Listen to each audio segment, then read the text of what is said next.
الحمد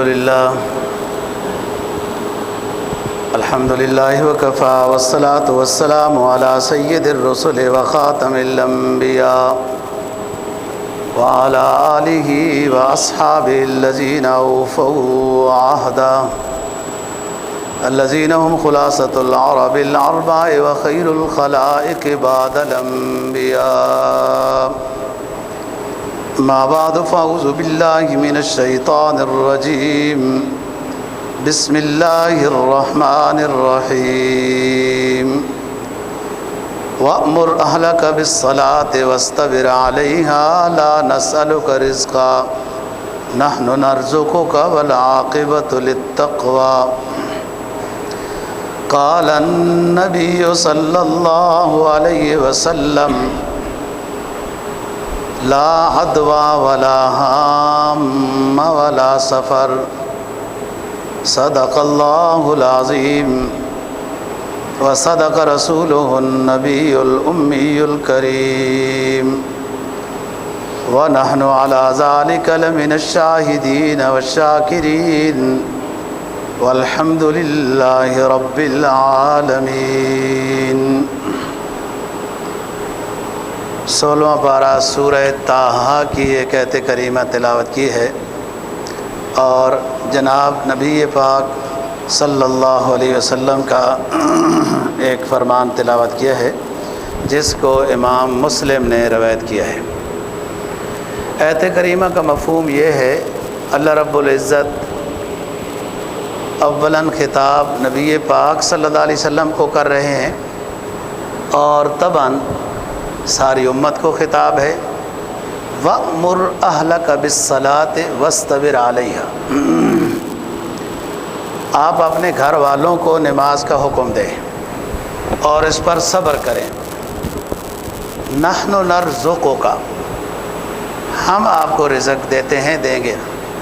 لا نسألک رزقا نحن نرزقک، آپ سے رزق کا سوال نہیں ہے، رزق ہم دیتے ہیں. والعاقبۃ للتقویٰ، اور اچھا انجام پرہیزگار لوگوں کے لیے ہے. جناب نبی پاک صلی اللہ علیہ وسلم کے فرمان کا مفہوم یہ ہے، آپ نے فرمایا کہ یہ تصور رکھنا کہ دوسرے سے مجھے مرض لگ جائے گی یہ غلط ہے. یہ عقیدہ لا عدویٰ متعدی مرض، بس لگنا ہو لگ جاتی ہے. اور ولا ہامہ، ہامہ کہتے ہیں الو کو، کہ الو کی آواز سن کر تو پھر موت آ جاتی ہے، نحوست آ جاتی ہے، بدقسمتی ہوتی ہے جب الو آواز نکالتا ہے. فرمایا اس کی کوئی حقیقت نہیں. لوگ چڑیا گھر میں جا کے الو کو بار بار لائن لگا کے دیکھتے ہیں تو پھر مر جاتے ہیں سارے. یہ بھی زمانہ جاہلیت کا ایک فضول تصور ہے. ولا سفر، اور سفر کا مہینہ بھی منحوس مہینہ نہیں ہے. کوئی مہینہ منحوس نہیں ہے، کوئی ٹائم، کوئی دن، کوئی جگہ منحوس نہیں ہے. اگر کوئی منحوسیت ہے تو انسان کے اپنے اعمال بد کی ہے. کوئی جگہ بے برکت ہوئی تو اس کے اعمال بد کی وجہ سے بے برکت ہوئی. کسی جگہ پہ عذاب آیا تو ان کے اعمال کی وجہ سے عذاب آیا، برے اعمال کی وجہ سے. تو نحوست یا بے برکتی وہ انسان کے اپنے اعمال ہیں. انما طائرکم عند اللہ. اور قرآن مجید نے یہ بات کہی نا کہ انما طائرہ فی عنقہ ونخرج له یوم القیامۃ کتابا یلقاہ منشورا. سورہ بنی اسرائیل 2 رکوع. اس کے پاس ہے کتاب، جیسی اپنی قسمت بنائے. اچھے اعمال کرے گا اچھی قسمت بنائے گا، برے اعمال کرے گا تو وہ بری قسمت اس کے ساتھ ہے اور قیامت کے دن بھی ساتھ ہوگی. وہ اعمال نامہ اپنا پڑھے گا. اور بندہ یہ سمجھے تو میں تو دنیا میں اردو بھی نہیں پڑھا لکھا تھا، مطلب دیکھ کر نہیں پڑھ سکتا تھا اردو بھی. اعمال نامے پتہ نہیں فرشتوں میں عربی میں لکھے ہیں، کس زبان میں لکھے ہیں، تو میرا جو اعمال نامہ مجھے ملے گا تو کون سی زبان میں ہوگا، میں تو پڑھ ہی نہیں پاؤں گا.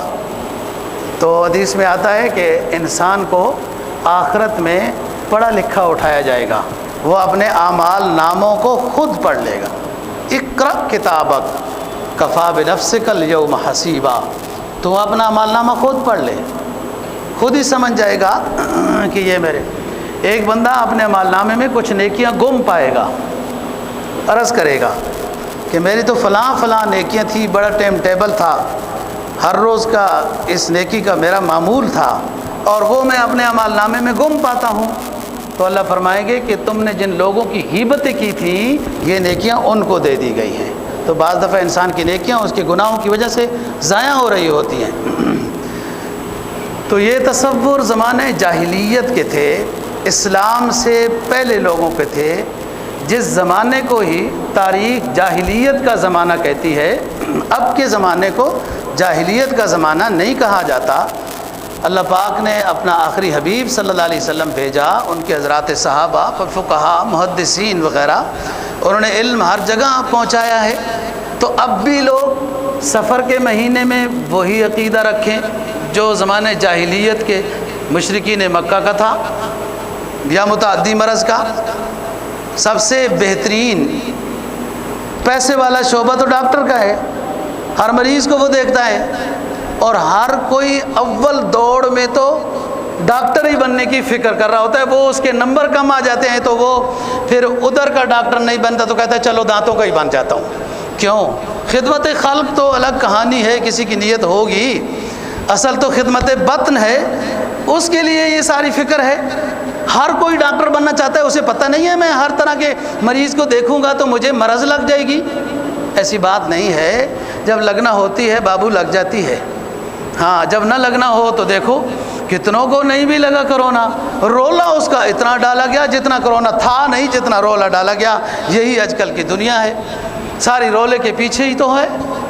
تو لا عدوا ولا حامہ، الو آواز نکالے، فلاں پرندہ آواز نکالے، کوئی اس کی حیثیت نہیں، کوئی نحوست نہیں ہے۔ اپنے اعمال عقیدہ ٹھیک کریں، سارا کچھ ٹھیک ہو جائے گا۔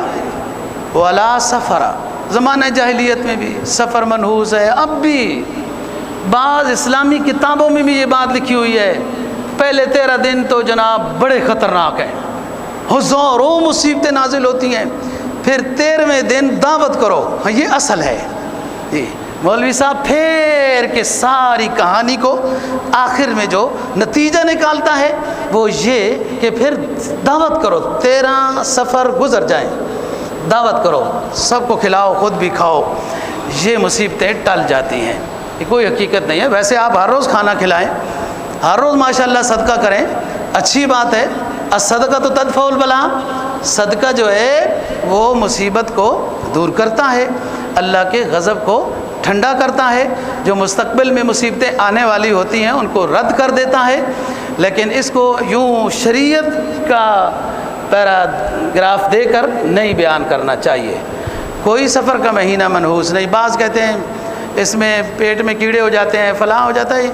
اسلام کی جو بات ہے وہ قرآن حدیث کی ہے، وہ ادھر ہے، ہندوستان میں ہے، سعودی عرب میں ہے، وسط ایشیا میں ہے، جہاں بھی ہے، اسلام کی ایک ہی بات ہے، کتاب ایک ہے۔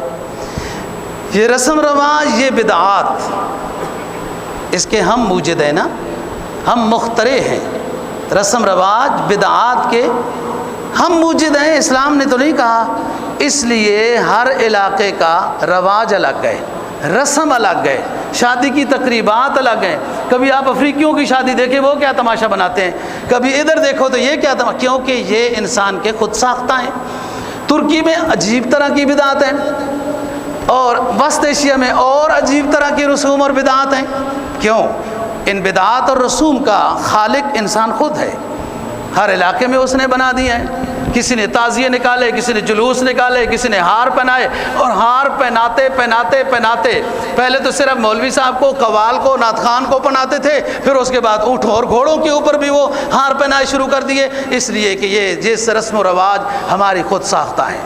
ہر علاقے کی الگ الگ کہانی ہے۔ وہ شب برات آتی ہے جو 15ویں شعبان، لوگ جناب جھاڑیوں کو آگ لگانا، کوٹنا شروع کر دیتے ہیں۔ کیا کہانی ہے یہ جی جتنی جھاڑیوں کو کوٹیں گے، آگ لگائیں گے، اتنے جہنم سے آپ آزاد ہوں گے۔ یہ ان کے اپنے بنائے ہوئے طریقے ہیں۔ ہر علاقے کی رسم بدعت جدا جدا ہے، یہ اس کے غلط ہونے کی دلیل ہے کہ وہ آپ خود ساختہ ہیں نا، وہ لوگوں نے بنائی ہے۔ اور اسلام کی 4 رکعتیں ظہر ہیں، جدھر مرضی چلے جائیں 4 ہی رکعتیں ہیں، یا روزے رمضان کے صبح سے شام تک یوں ہے، یا حج ہے یا فلاں ہے، ایک چیز ہے۔ اسلام چونکہ قرآن حدیث کا نام ہے، شہر بدل جائیں، زبان بدل جائے، نسل بدل جائے، علاقے بدل جائیں، وہ حکم ایک ہی ہے، لیکن جو رسم و رواج ہیں وہ جدا ہیں۔ تو اصل بات یہ ہے رسوم اور بدعات سے بچنا، یہ بھی ضروری ہے۔ اگر کوئی بندہ اسلام کی باتوں پر عمل کرتا ہے لیکن اس طرح کے رذائل سے تخلیہ نہیں کرتا، صفائی نہیں کرتا، تو کوئی فائدہ نہیں ہے۔ بھائی ایک بندے کے کپڑا ناپاک ہے تو پہلے ناپاک جگہ کو دھونا ہے، پھر اس کے بعد نماز یہ کچھ ہوگا۔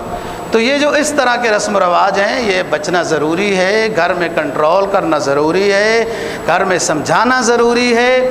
جس طرح آپ کسی کو نیکی کا راستہ دکھاتے ہیں، میں یشفع شفاعۃ حسنۃ یکن لہ نصیب منہا، جس کو آپ نے راستہ دکھا دیا اور اس نے نیکی شروع کر دی، اس کو نیکی کا ثواب اپنا ملے گا، آپ کو اس کی نیکی کا پورا پورا ثواب آپ کو بھی ملتا رہے گا۔ اور من یشفع شفاعۃ سیئۃ یکن لہ کفل منہا، اور کوئی بری چیز ایجاد کر دی آپ نے کہ یہ کنڈے بنانے ہیں، یوں آج 13 سفر ہو گئی اس کے جناب، آج حلوہ پتہ نہیں کیا چاول بنانے ہیں اور پھر تقسیم کرنے ہیں، پھر یہ اسلام میں تو نہیں ہے۔ اور لوگوں نے بھی آپ کو دیکھا کہ ارے یہ تو محترم ہے، ہمارے تو دفتر کے باس ہیں۔ میں پہلے زمانہ سوچتا رہتا تھا یہ باس کیا کرتے ہیں، یہ لوگ باس کیا کہتے ہیں پتہ نہیں، وہ سیدھا کہو یار افسر ہیں، بڑے ہیں، وہ اس نے جو چاول بنائے تو ہم بھی بنائیں گے۔ من یشفع شفاعۃ سیئۃ یکن لہ کفل منہا، جو آپ نے غلط چیز کو ایجاد کیا ہے، لوگوں نے آپ کے دیکھنے پر، آپ کے کہنے پر انہوں نے بھی غلطیاں شروع کر دی، ان کو گناہ ہوگا اور اس کو بھی، آپ کو بھی گناہ ہوتا رہے گا۔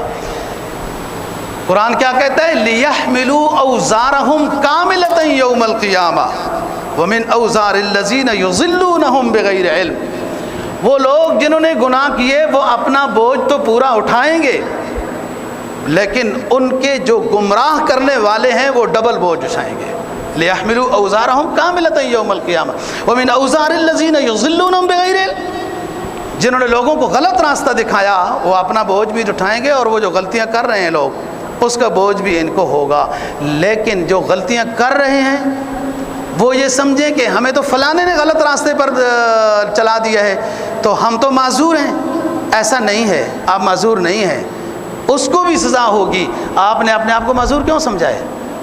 اور تو سب کچھ سیکھ لیا، اسلام کے بارے میں آپ اتنے بھولے تھے کہ ہمیں تو پتہ ہی نہیں ہے۔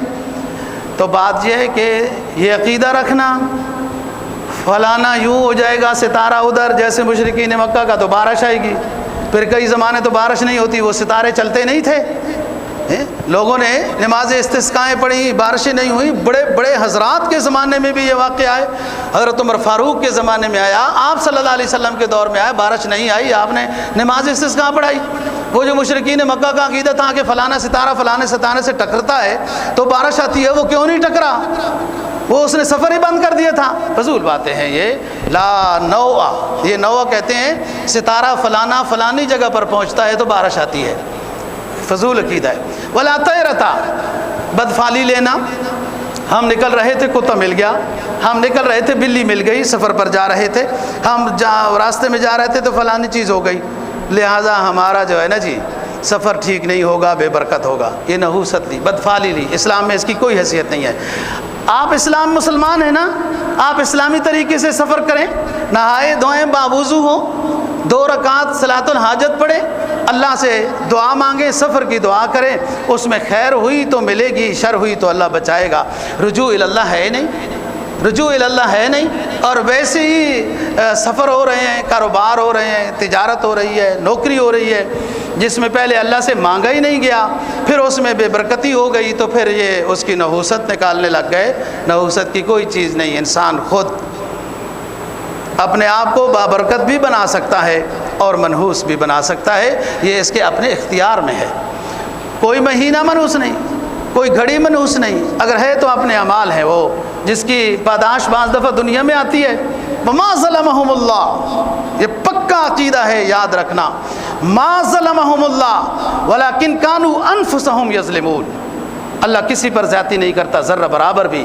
لوگ خود زیادتیاں کرتے ہیں، دریاؤں کی زمینوں میں ہوٹلیں وہ پلر کھڑے کرتے ہیں نا جی، ویو اچھا ہوگا، گاہک اچھا آئے گا، تو پھر ویو یوں ہی ہوتا ہے۔ آپ نے قبضہ کیا نا جی دوسرے کی زمین پر، تو اس نے ایک دن تو حق لینا ہی تھا، وہ پھر بہاتا ہوا لے گیا۔ کسی پر زیادتی نہ کریں، کسی کی زمین ہو، دریا ہو، اور پھر غلط طریقے سے رشوتیں دے کے، حکومتوں کو پتہ ہوتا ہے ہمارے بھی 3-4 سال ہی ہیں تو چلو جو کرنا ہے جمع کرنا ہے کر لیتے ہیں، اور پھر ویو اچھا بناتے ہیں، پھر یوں ہی ہوتا ما ظلمہم اللہ ولکن کانوا انفسہم یظلمون۔ کسی پر اللہ زیادتی نہیں کرتا، زیادتی انسان کے اپنے اعمال بد ہوتے ہیں جو گناہوں کو دعوت دیتے ہیں، کبھی سیلاب کی شکل بنتی ہے، کبھی زلزلوں کی شکل بنتی ہے، کبھی مہنگائی کی شکل بنتی ہے، کبھی قتل و قتال بے امنی کی شکل بنتی ہے، یہ سارا اعمال بد ہیں۔ اسی ماذا ظہر الفساد فی البر والبحر بما کسبت ایدی الناس، ظہر الفساد فی البر والبحر بما کسبت ایدی الناس، ظاہری طور پر خشکی میں بھی بے امنیاں، طرح طرح کی پریشانیاں خشکی پر بھی آ گئیں، سمندروں میں بھی آ گئیں۔ کیوں ہوا؟ بما کسبت ایدی الناس، لوگوں کے اپنے اعمال ہیں جس کی وجہ سے یہ ہو رہا ہے۔ تو سمجھانے کی بات یہ ہے، نہ کوئی بدفعلی ہے، نہ کوئی مہینہ منحوس ہے، نہ کوئی الو بولنے سے کوئی نحوست ہے، نہ کوئی ستاروں کے چکر سے بارش ہے، اور نہ مرض متعدی ہے۔ مرض متعدی سے ڈرتے ہوتے تو کوئی ڈاکٹر ہی نہ بنتا۔ یہ تو سوچو نا، سب سے زرخیز شعبہ ڈاکٹر کا ہے۔ اور جناب آپ کپڑے لینے جائیں نا، ضرور آپ کہیں گے تھوڑا سا خیال کرو، دوائی لینے جائیں کوئی کہتا ہی نہیں ہے ان کو کہ یار اس میں بھی رعایت کرو، کہتے یہ فکس ہے، فکس ہے، فکس ہے، فکس مکس کو نہیں ہوتی، ان کو بھی کئی فیصد رعایت کے ساتھ آتی ہے۔ کمپنیاں خوشامدیں کر کر کے میڈیکل سٹوروں میں دوائیاں اپنی رکھواتی ہیں، خدا کے لیے ہماری بیچو، خدا کے لیے ہماری بیچو۔ وہ 20% دیتا ہے، ہم 40% دیں گے، لیکن ڈاکٹر کی فیس کو بھی کوئی نہیں رعایت کرنے کا کہتا۔ دوائیاں خریدنے جاؤ تو وہاں بھی کوئی نہیں خاص کہتا، جھکتے ہی رہتے ہیں کہ پتہ نہیں کیا ہوگا، کہیں نکلی نہ دے دے، زیادہ رعایت بھی نہ کراؤ۔ ہر جگہ اور تو ہوتا ہے، سب سے تو زرخیز شعبہ ہے، پیسے والا شعبہ ہے میڈیکل۔ تو اگر بیماری دوسرے کو لگتی ہوتی تو کوئی ڈاکٹر ہی نہ بنتا۔ یہ ہمیں ڈرایا گیا، ہماری نماز کو برباد کیا گیا، 6 فٹ پر کھڑے ہو جاؤ، ہمارے حج کو خراب کیا گیا، اور ہم خراب ہو گئے اس لیے کہ ہم کچھ بھی نہیں ہے نا خود، جیسے ان کی مرضی ہے۔ بھیڑ بکریوں کی مثال ہے، وہ چرواہا ان کو سب کو ٹک ٹک کر کے ادھر لگائے ادھر چل پڑی، وہ آگے سے موڑ کے ادھر لگائے تو ادھر چل پڑی۔ ہماری تو یہ حیثیت ہے۔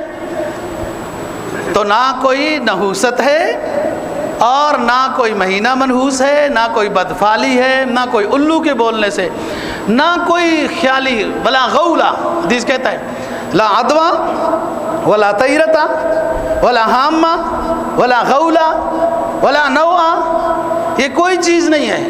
ستاروں سے بارش، الو کے بولنے سے منحوسیت، یا کیا کہتے ہیں وہ غول ڈرونی فلان، جو عقیدہ جتنا کمزور ہوتا ہے اپنے سائے سے ہی ڈر لگا رہتا ہے، آگے جنات آگے جادو، اور مہینہ کوئی منحوس، ہر گھڑی قیمتی ہے۔ دیکھو نا، جہاں آپ نیکی کر رہے ہیں، نیکی میں آپ کا ٹائم لکھا جا رہا ہے، آپ کی نیکی لکھی جا رہی ہے، آپ کی جگہ لکھی جا رہی ہے، کس جگہ میں نیکی کی ہے، کس وقت کی ہے، کتنی کی ہے، کتنے اخلاص کے ساتھ کی ہے، یہ سارا کچھ تو لکھا گیا۔ آپ کی جگہ بھی بابرکت بن گئی جدھر نیکی کی ہے۔ کوئی جگہ منحوس نہیں، کوئی ٹائم منحوس نہیں، کوئی مہینہ منحوس نہیں۔ شیخ سعدی تو مختصر بات کرتا ہے، ہر شب قدر است گر قدر بدانی، تیرے لیے ہر گھڑی لیلۃ القدر ہے۔ آپ کے اندر صلاحیت ہو کہ اس گھڑی کو آپ بابرکت بنا دیں۔ آپ جہاز میں بیٹھے ہیں تو ادھر تو ٹون بھی لگتا ہے، اور انہوں نے بھی جناب دنیا کو زندگی بخشنے لی کی عجیب سی مخلوق اندر پھرا رہے ہوتے ہیں۔ آپ ادھر بھی اپنے ذکر و اذکار میں مصروف رہیں، تو کل قیامت کے دن آسمان و زمین کے درمیان کی فضائیں بھی آپ کے لیے آپ کے حق میں گواہی دیں گی کہ ان فضاؤں میں بھی اس نے اللہ کا نام چھوڑا تھا۔ ہر گھڑی برکت والی ہے اگر آپ اس کو برکت والا بناتے ہیں تو سفر کے مہینے سے متعلق بات ہے، کوئی اس کی حیثیت جو ادھر ادھر کی آپ باتیں سنتے رہتے ہیں، کوئی حیثیت نہیں ہے۔ اپنا عقیدہ مضبوط کریں، اعمال کی طرف توجہ دیں، رجوع اللہ کریں، مستند کتابوں کا مطالعہ کریں اور اس طرح کی خرافات سے بچیں۔ جیسے اعمال صالحہ کو بجا لانا نیکی ہے، بدعات رسوم سے بھی بچنا ایک بڑی نیکی ہے۔ حدیث میں آتا ہے کہ جو بدعتی شخص کی صرف تھوڑا سا تعاون کرتا ہے، کسی نے ایک نئی چیز ایجاد کی نا جی، اتنی 4 رکعتیں پڑھو اور اس میں یوں کچھ پڑھو تو پھر سفر کی نحوست سے بچ جاؤ گے، آپ دیکھتے پڑھتے رہتے ہیں۔ کسی نے بدعتی شخص کی مدد کی، کیا مدد کی؟ اس نے اس طرح کی بات کی، اس نے کہا یار کچھ ہو گئی، بھلے اس نے عمل نہیں کیا، تعاون کیا اس کے ساتھ، یوں ہاں ہوگا ایسا۔ فرمایا اسلام کی عمارت گرانے میں اس شخص کا بھی ہاتھ ہے، جس نے بدعت کی۔ اسلام تو پورا ہے، الیوم اکملت لکم دینکم واتممت علیکم نعمتی ورضیت لکم الاسلام دینا۔ اسلام نے جو روزے بتانے تھے، جو نماز بتانی تھی، جو خیرات بتانی تھی، جو نیکیاں بتانی تھی، جو فرائض واجبات بتانے تھے، اسلام نے بتا دیے۔ آج کوئی بعد میں آ گیا، وہ اسلام کو نامکمل سمجھ کر درمیان میں نمازیں داخل کر رہا ہے، درمیان میں فلانی چیز ایجاد کر کے اس کی شر سے بچانے کی بھی فکر کر رہا ہے، یہی تو بدعت ہوتی ہے۔ جو قرون میں خیر القرون، آپ کا فرمان ہے جب سے دنیا بنی آدم سے لے کر قیامت تک کے لیے خیر القرون کرنی ثم الذین یلونہم ثم الذین یلونہم، بہترین زمانہ وہ ہے جس میں محمد کو لایا گیا اور اس کے ماننے والے حضرات صحابہ اور تابعین کو لایا گیا۔ اس زمانے میں تو نہیں، سن 60 ہجری میں 61 ہجری میں واقعہ ہوتا ہے کربلا کا، اور بدعات 500 سال بعد شروع ہوتی ہے کہ یہ بھی اس میں ہے تو یہ بھی اس میں ہے۔ اسلام کو سمجھنا ضروری ہے، اور اسلام اسی اپنے شباب کی حالت میں ہے جو نبی پاک صلی اللہ علیہ وسلم خلفائے راشدین کے دور میں تھا۔ تو یہ عقیدے کہ فلانی چیز نحوست ہوتی ہے، اس طرح نہیں رکھنے، ان سے بچنا ہے۔ کوئی گھڑی منحوس نہیں، کوئی کسی کی آواز ایسی نہیں ہے، اور کوئی غول بیانی یا بارشوں کی بات، تو پھر بہت ذرا زمانہ بارشیں کیوں نہیں ہوئی، اور پھر نماز استسقاء کیوں ہوئی، اور نماز استسقاء پڑھانے کے تیسرے دن ہی بارش فوراً شروع ہو گئی۔ وہ ستارہ جلدی پہنچ گیا تھا، پہلے اس کو راستے میں رکاوٹ آ گئی تھی، کوئی لائٹ سلینی ہو گئی تھی، وہ رکا ہوا تھا۔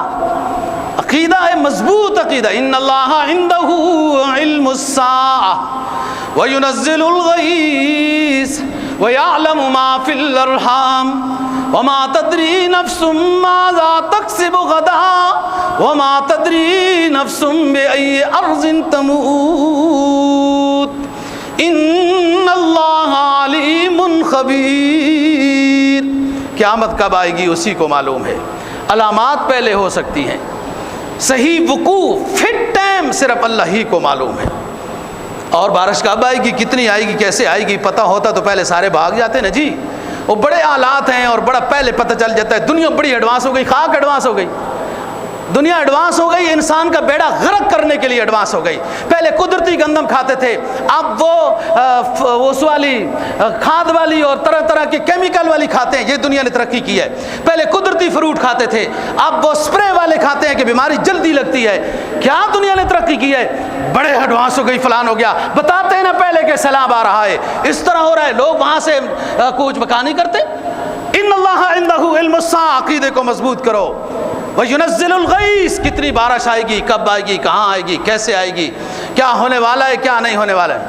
وَيَعْلَمُ مَا فِي الْأَرْحَامِ، شکم مادر میں اللہ ہی کو معلوم ہے کہ وہ نر مادہ کی بات نہیں ہے۔ نر مادہ تو جانور بھی جانتا ہے نر مادہ کیا ہوتا ہے۔ نر جانور کو پتہ ہوتا ہے کہ جنسی تسکین کے لیے جانا کدھر ہے۔ نر مادے کا علم تو جانور کو بھی پتہ ہے۔ یعلم ما فی الارحام، قرآن اس شکم مادر کو بھی، اللہ فرماتے ہیں میں اس شکم مادر کو بھی جانتا ہوں جو ماں کی پیٹ میں ہے، کل باہر نکل کر نیک بنے گا، بد بنے گا، اچھا لیڈر بنے گا یا لوگوں کے عوام کو تباہ کرے گا، لوگوں کے لیے خوشحالی کا، نیکی کا درس دے گا یا گمراہی کرے گا، خود بدبخت ہوگا، نیک بخت ہوگا، کیسا اس کا طریقہ کار زندگی ہوگا۔ یعلم ما فی الارحام، یہ تصریح ہے اس کی۔ دنیا بڑی اعتراض کرتی ہے، جی اسلام نے تو کہا تھا کہ یعلم ما فی الارحام، یہ اللہ ہی جانتا ہے، تو آج تو الٹرا ساؤنڈ جان لیتا ہے، اور الٹرا ساؤنڈ کے بابو نر و مادہ تو جانور بھی جانتا ہے کہ مادہ کیا ہے اس کی اور نر کیا ہے۔ یعلم ما فی الارحام میں شقی و سقی کی بات ہے، زندگی کی بات ہے، اس کی قسمت مالداری وغیرہ کے لحاظ سے بات ہے۔ ماں کلمہ عموم ہے بابو، آپ نے عربی پڑھی ہوتی تو پتہ چلتا کہ ماں کلمہ عموم ہے، اس میں بہت کچھ داخل ہے، صرف نر مادہ داخل نہیں ہے، یہ گرامر ہے۔ یعلم ما فی الارحام وما تدری نفس ماذا تکسب غدا وما تدری نفس بأی ارض تموت، کون کدھر مرے گا، کیسے مرے گا۔ کسی بادشاہ کو پتہ ہوتا کہ مجھے ایسا مارا جائے گا کہ میرے جہاز کے بھی ٹکڑے ہو جائیں گے تو وہ ایسا کرتا۔ کسی بادشاہ کو پتہ ہوتا، جو کرسیوں کی مضبوطی کا نعرہ لگانے والے تھے کہ میں پھانسی چڑھ جاؤں گا، تو وہ یہ کرتا۔ کوئی نہیں جانتا موت کب آئے گی، کیسے آئے گی، کہاں آئے گی، صرف اللہ ہی جانتا ہے۔ اور شکم مادر میں کیا ہے، قیامت کب آئے گی، بارش کب آئے گی، صرف اسی کو معلوم ہے۔ یہ عقیدہ ضروری ہے۔ اپنے ایمان کی طرف آئیں، نماز کی طرف آئیں جو بنیاد ہے۔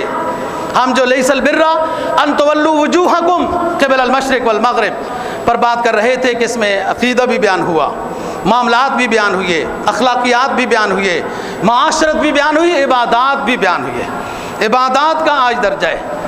اسی آیت کریمہ میں دوسرا پارہ دوسرا پاؤ شروع ہو رہا ہے۔ کیا فرمایا؟ اقام الصلاۃ وآت الزکاۃ، کہ نماز کی پابندی کریں، زکوٰۃ کی پابندی کریں۔ نماز اور زکوٰۃ قرآن مجید نے تقریباً اکٹھی بیان کی، کہیں کہیں علیحدہ بیان ہوا ہے۔ 32 مقام پر اقیم الصلاۃ آت الزکاۃ۔ نماز میں عبادت بدنیہ کا زیادہ دخل ہے، جسم کا، اور زکوٰۃ میں عبادت مالیہ کا ذکر ہے۔ ایک میں حق اللہ ہو گیا، ایک میں حق العبد بھی ہے اور حق اللہ بھی ہے۔ نماز میں ربط مع اللہ ہے، زکوٰۃ میں ربط مع اللہ کا، اللہ کا حکم ہے، ربط مع الناس ہے، ربط مع الناس ہے۔ آپ اللہ کا حکم سمجھ کے زکوٰۃ ادا کر رہے ہیں، اخلاص کے ساتھ کر رہے ہیں، ریاکاری مقصد نہیں ہے۔ اور جن غربا کا آپ خیال کر رہے ہیں وہ خود ہی دعائیں دیں گے، یہ خود ہی دعائیں ہیں، یہ ملتی رہیں گی۔ تو یہ ربط مع الناس ہے زکوٰۃ، اور ربط مع اللہ۔ کامیاب ترین شخص وہ ہے جس کا ربط مع اللہ بھی ہو، ربط مع الناس بھی ہو۔ زکوٰۃ، صدقہ، خیرات غربا کو آپ دے رہے ہیں، وہ خود آپ کے لیے دعائیں ہو رہی ہیں، یہ ربط مع الناس ہے۔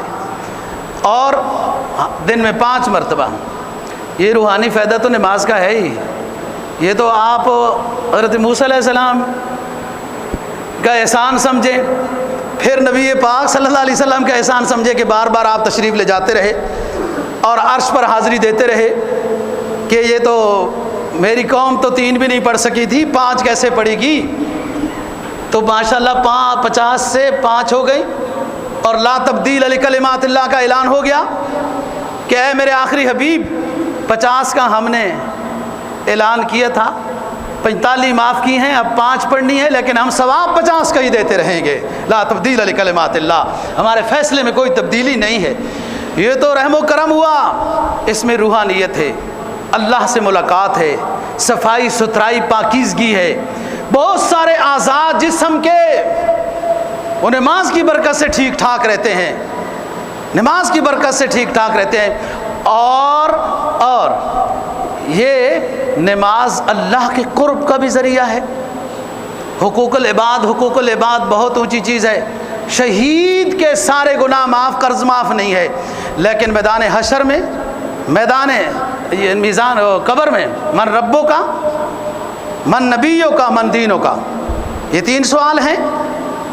اور بعض روایات میں یہ آتا ہے کہ نبی پاک صلی اللہ علیہ وسلم کی ایک شبیہ مومن کے سامنے لائی جائے گی، اور اس سے پوچھا جائے گا مومن سے کہ اس بندے کو جانتے ہو؟ اس نے تو زندگی میں نہیں دیکھا، وہ تو 1400 سال کی کٹی پھٹی ہوئی دنیا کا پیداوار ہے، اور پھر وہ بھی پاکستان کا، کہ جدھر سب کچھ ہے سوائے سہولت کے، سب کچھ ہے، کس طرف جائیں، کہاں جائیں؟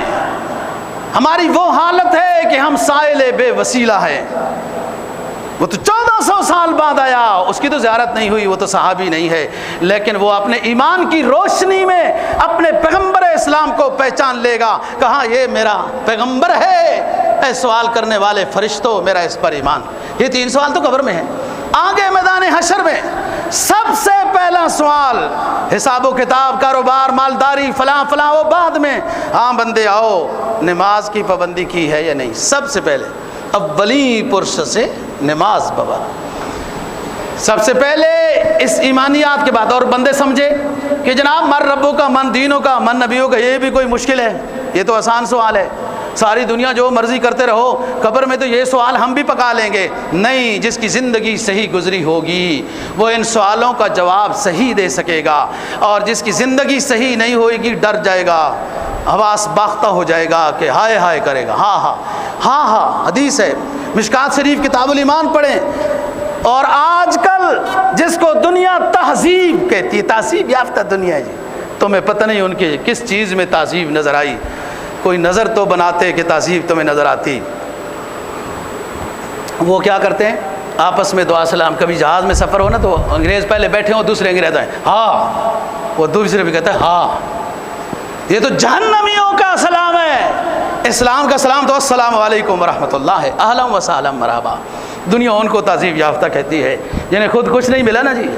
اسلام کے تو دروازے کھلے تھے اور آنکھ اویزاں تھے، احادیث شباب کی حالت میں تھی، در محمد واہ آئے جس کا جی چاہے، نہ آئے در دوزخ میں جائے جس کا جی چاہے۔ اسلام تو واضح تھا، قرآن تو اعلان کرتا ہے، اور دنیا کے علوم تو مشکل ہیں، لیکن ہم نے جو اپنے آخری حبیب کے قلب اطہر پر کتاب نازل کی ہے وہ سب سے آسان ہے۔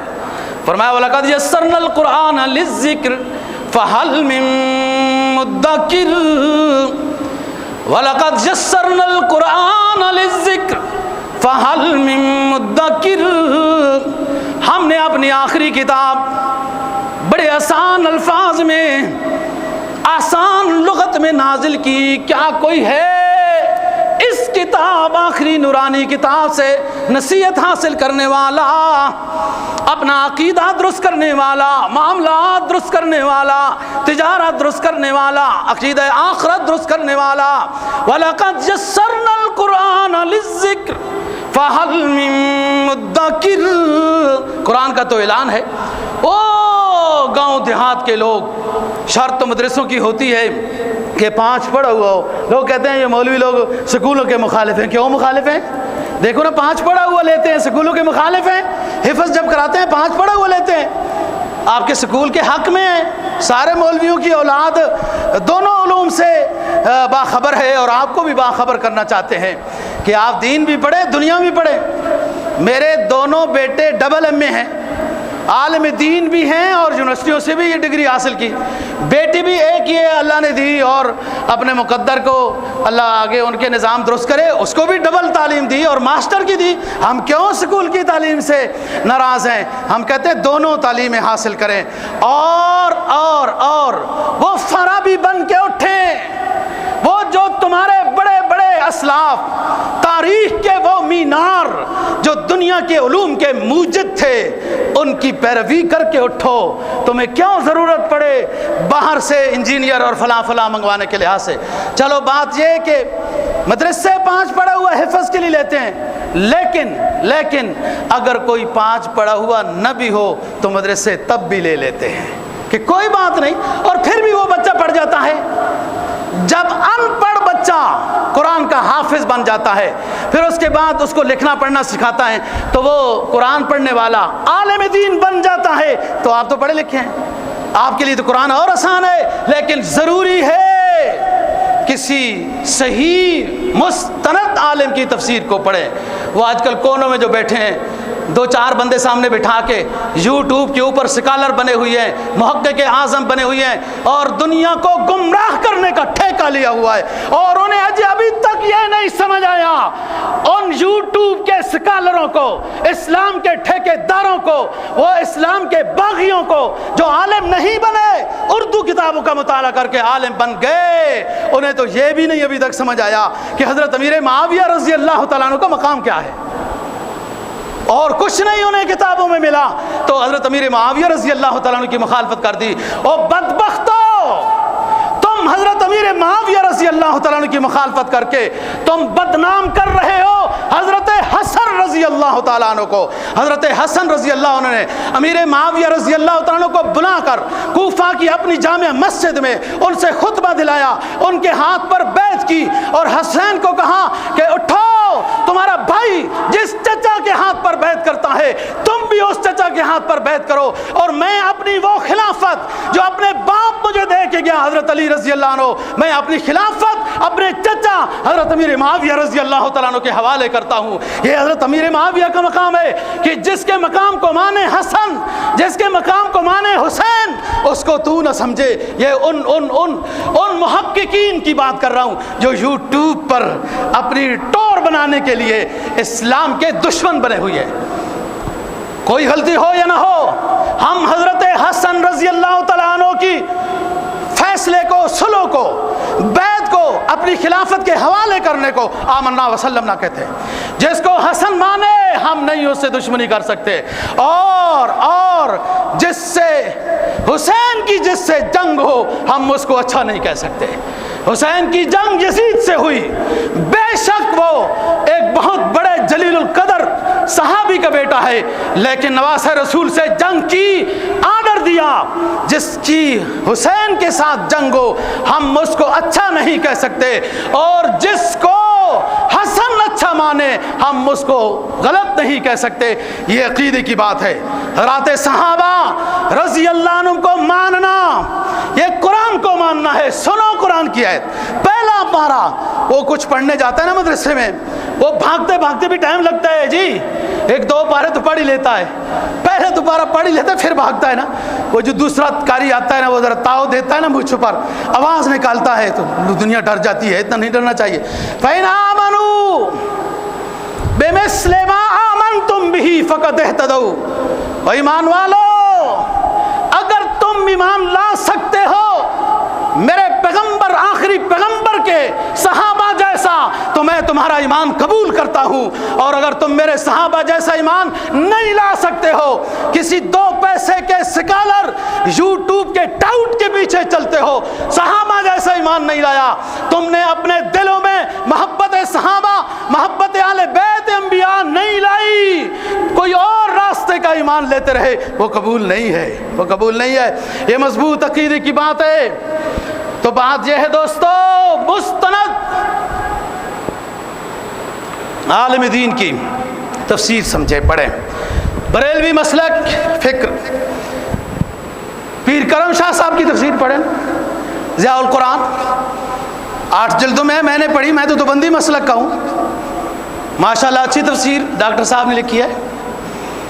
دیوبندی مسلک کی تفسیر جو آپ کے سمجھنے کے لیے مفتی شفیع صاحب کی سب سے اچھی ہے، معارف القرآن، تفسیر عثمانی، مولانا تقی صاحب مدثر العلوم کی آج کل کی جو آ رہی ہے، قاری فتح محمد صاحب کا جلندری رحمہ اللہ تعالیٰ کا ترجمہ جو آپ کے ریڈیو میں بھی ہر جگہ نشر ہوتا ہے، مستند۔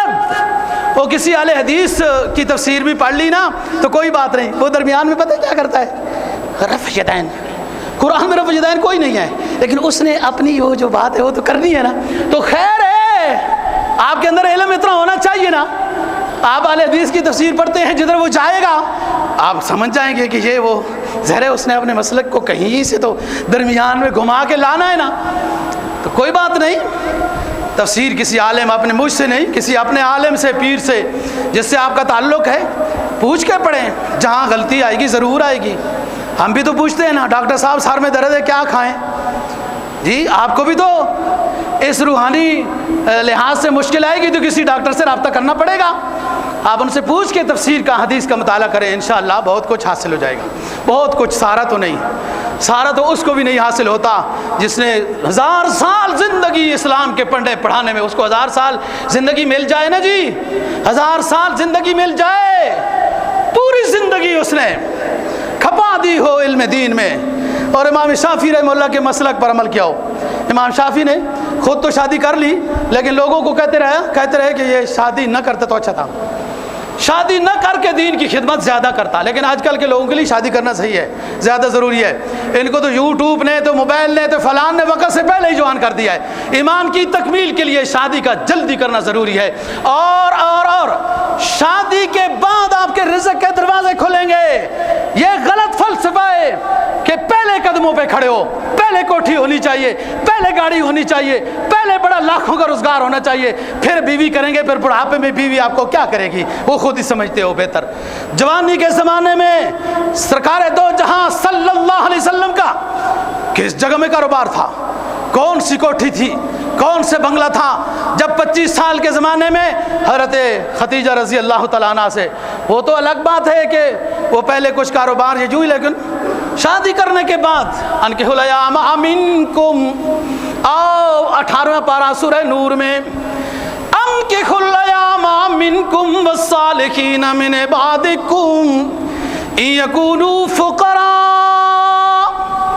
یغنکم اللہ من فضلہ واللہ واسع علیم۔ نکاح کرو، صیغہ امر ہے، شادیاں کرو۔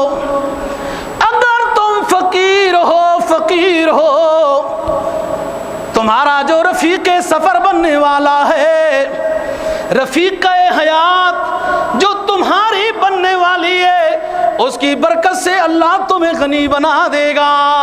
سنو مسلمانوں، واللہ واسع علیم، وہی خوب سے خوب رزق عطا کرنے والا اور جاننے والا ہے۔ رزق کہاں سے آئے گا، کتنا آئے گا؟ ایمان تو مکمل کیا نہیں ہے، رزق کو مکمل کر رہا ہے۔ شادی کے ساتھ، شادی نہیں کی تو آدھا ایمان ہے۔ جوانوں سنو، آج والدین کے سامنے درخواست رکھ دو کہ شادی کے بعد رزق کی فراوانی آتی ہے، اور اگلی بات کہ شادی کرنے کے بعد رزق آئے گا وہ اپنی جگہ پر ہے، لیکن شادی سے پہلے جو کچھ بھی ریاضت کر رہے ہو، ایمان آدھا لے کر پھر رہے ہو، ایمان آدھا لے کر پھر رہے ہو۔ حدیث کہتی ہے شادی کے بعد ایمان تکمیل، ایمان کبھی سنیں گے نا اس کی باتیں، پھر کیا کریں گے آپ؟ حدیث تو کہتی ہے ٹیڑھی پسلی کو سیدھا کرو گے ٹوٹ جائے گی، آپ سنیں گے تو کیا کریں گے؟ صبر۔ رات کو منا روئے گا، اٹھا کے پھریں گے، کیا کریں گے؟ نیند قربان۔ صبر یہ چیز ہے جو اس ایمان کی تکمیل ہے۔ جب صبر آئے گا نا، بیگم صبر سکھاتی ہے جی، ایمان کی تکمیل شادی کے بعد۔ تو بات کر رہا ہوں دوستو، اسلام کو جب اپنایا جائے، سکون و سکون ہے، راحت و راحت ہے، اور رسم و رواج کی طرف آپ جائیں گے تو پھر نقصان ہی نقصان ہے، اور یہ ساری کہانی۔ ایمان اور عقیدہ ضروری ہے۔ تو ہم بات کر رہے تھے گزشتہ جمعے پر معاملات، عبادات، اور اس میں آج دو عبادتوں کا ذکر ہے، نماز کا اور زکوٰۃ کا، اور دونوں اکٹھی بیان ہوئی۔ ایک ربط مع اللہ، ایک ربط مع الناس، دونوں ضروری ہیں، دونوں ضروری ہیں۔ جب آپ نیک اور اچھے انسان ہوں گے تو زبان خلق کو نقارہ خدا سمجھو۔ عالم جسے اچھا سمجھے تم بھی اچھا سمجھو، اور زبان خلق کو، جو ایک مخلوق ہے، نیک مخلوق، جس کی وہ تائید کرے، اللہ بھی اس کے بارے میں پھر اوکے کا فیصلہ کر دیتا ہے کہ یہ اچھا بندہ ہے۔ نیک لوگ، اللہ والے لوگ، یہ زبان خلق سے یہ مراد ہے۔